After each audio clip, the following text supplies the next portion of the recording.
Sauvegarde d'un cours Moodle. Vous êtes sur votre cours, vous allez dans le bloc Réglages, Administration du cours, puis Sauvegarde. Un premier panneau de réglages initiaux.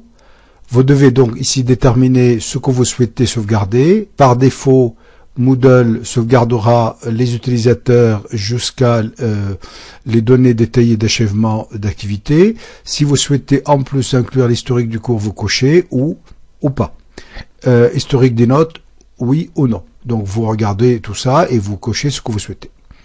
Une simple explication concernant IMS, c'est simplement on va dire un protocole de sauvegarde afin que ce cours-là soit incorporé dans des plateformes e-learning, donc d'autres plateformes e-learning comme par exemple Joule.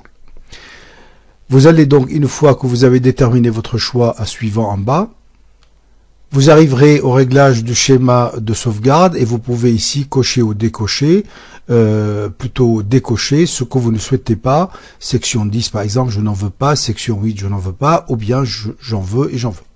Faites suivant.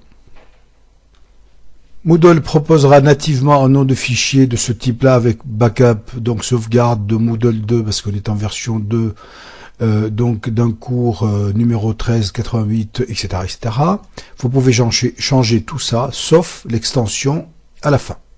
Ça veut dire que vous pouvez changer tout ça en tapant tout ce que vous souhaitez.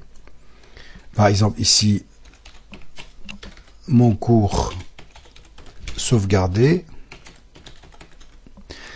Eh bien, vous ne toucherez pas au point MBZ. Mais vous pouvez toujours laisser comme c'était, sans aucune difficulté. Vous allez en bas et vous allez tout simplement effectuer la sauvegarde. Une fois la sauvegarde effectuée, ça peut prendre quelques temps. Là, ça a été rapide. Continuez.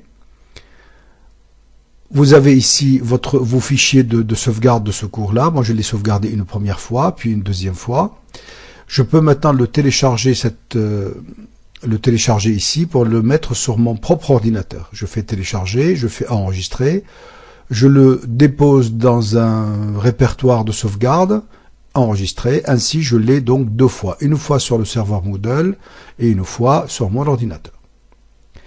Je peux les gérer ces fichiers en faisant gestion des fichiers. Je peux par exemple, pour tout vous montrer, je peux tout simplement effacer ces fichiers-là ou bien les renommer. Je clique sur un fichier, je peux donc lui donner un autre nom, je peux le télécharger, je peux le supprimer, ainsi de suite. Si je veux supprimer, et si je fais OK, je fais attention d'enregistrer. Si je n'enregistre pas, le fichier ne sera pas donc supprimé. Enregistrer. Voici comment on sauvegarde un cours de Moodle. Il se déposera automatiquement dans la zone de sauvegarde du cours, mais je peux ou je dois même aussi le télécharger afin de le déposer sur mon ordinateur au cas où.